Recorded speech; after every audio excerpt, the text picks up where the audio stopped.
भौतिकी में नोबेल पुरस्कार 1926। John Baptist Perrin. जन्म 30 सितंबर 1870, लिली, फ्रांस। मृत्यु 17 अप्रैल 1942, न्यूयॉर्क, NY, USA। पुरस्कार के समय संबंध, सोरबोन विश्वविद्यालय, पेरिस, फ्रांस। 1880 के दशक में परमाणु और अणु महत्वपूर्ण वैज्ञानिक अवधारणाएं बन गए, लेकिन उनका वास्तव में भौतिक अस्तित्व था या नहीं, यह अभी भी विवाद का विषय था। जीन पेरिन का मानना था कि अगर अणु वास्तविक होते तो द्रव में मिश्रित कण सभी नीचे नहीं डूबते बल्कि पूरे द्रव में फैल जाते। 1908 में वे प्रयोग के माध्यम से इसे प्रमाणित कर पाए। उन्होंने आइंस्टीन के इस सिद्धांत को भी प्रमाणित किया कि ब्राउनियन गति द्रव में छोटे कणों की यादृच्छिक गति द्रव में कणों और अणुओं के बीच टकराव के कारण होती है। रसायन विज्ञान में नोबेल पुरस्कार 1926। दी थियोडोर स्वेडबर्ग। जन्म 30 अगस्त 1884, फ्लेरेंग, स्वीडन। मृत्यु 25 फरवरी 1971, ओरेब्रो, स्वीडन। पुरस्कार के समय संबंध, उपसाला विश्वविद्यालय, उपसाला, स्वीडन। आइंस्टीन के ब्राउनियन गति के सिद्धांत, द्रव में छोटे कणों की यादृच्छिक गति, ने स्पष्ट किया कि ये गति कणों और अणुओं के बीच टकराव के कारण होती है। थियोडोर स्वेडबर्ग के अध्ययनों ने सिद्धांत की पुष्टि करने में मदद की और इस प्रकार अणुओं के भौतिक अस्तित्व का प्रमाण प्रदान किया। 1925 में उन्होंने अल्ट्रासेंट्रीफ्यूज भी विकसित किया, जो विभिन्न पदार्थों के मिश्रण को बहुत तेज गति से घुमाता है। भारी तत्वों को बाहरी किनारे पर खींचा जाता है और फिर विभिन्न मापों से विभिन्न अणुओं के वजन की गणना की जा सकती है।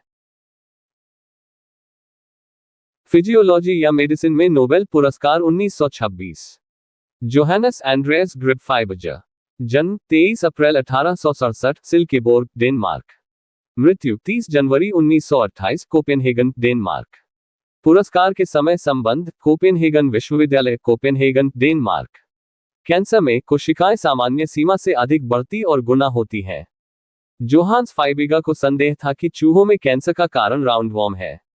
जब उन्होंने घोषणा की कि कॉकरोच कृमि के लिए एक मध्यवर्ती मेजबान के रूप में काम करते हैं, तो उन्होंने 1913 में संकेत दिया कि कॉकरोच खाने से कृमि के लावा को निगलने वाले चूहों में कैंसर विकसित हुआ। हालांकि बाद में पता चला कि कैंसर का मुख्य कारण विटामिन ए की कमी थी और कृमि के लावा ने केवल ऊतक को नुकसान पहुंचाया, जहां कैंसर विकसित होना शुरू हो सकता था। जोहानस एंड्रेस ग्रिपफाइबर्गर को एक साल बाद 1927 में नोबेल पुरस्कार मिला।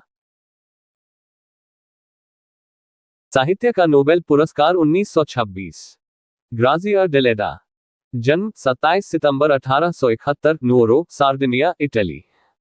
मृत्यु 15 अगस्त 1936, रोम, इटली। पुरस्कार के समय निवास, इटली। ग्राजिया डेलेडा ने उपन्यासों, लघु कथाओं, लेखों, मंचीय नाटकों और कविताओं का एक बड़ा संग्रह लिखा। उनका पहला उपन्यास Fior di Sardegna, the flower of Sardinia, 1892 में प्रकाशित हुआ था, और जब 1903 में एलियास पोटोलू ने इसका अनुसरण किया, तो डेलेडा को अंतर्राष्ट्रीय स्तर पर प्रशंसा मिली और उन्हें व्यापक अनुयायी मिले। डेलेडा का बचपन पुरानी परंपराओं से प्रभावित था, जिनकी जड़ें गहरी ऐतिहासिक हैं, और उनके परिवार के सदस्यों के दुखद भाग्य ने डेलेडा को भाग्य में दृढ़ विश्वास से भर दिया। उनकी कहानियों में बेकाबू ताकतें, नैतिक दुविधाएं, जुनून और मानवीय कमजोरी जैसे विषय बार बार आते हैं। ग्राजिया डेलेडा को एक साल बाद 1927 में नोबेल पुरस्कार मिला। नोबेल शांति पुरस्कार 1926। एरिस्टीड ब्रियांड। जन्म 28 मार्च 1862, नैंटेस, फ्रांस। मृत्यु 7 मार्च 1932, पेरिस, फ्रांस। पुरस्कार के समय निवास, फ्रांस।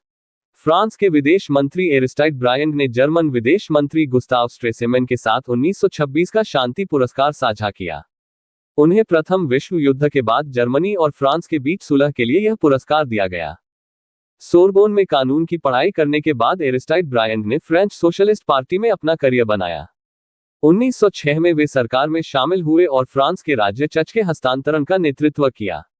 1909 से वे युद्ध के दौरान सहित कई अवधियों के लिए प्रधानमंत्री रहे।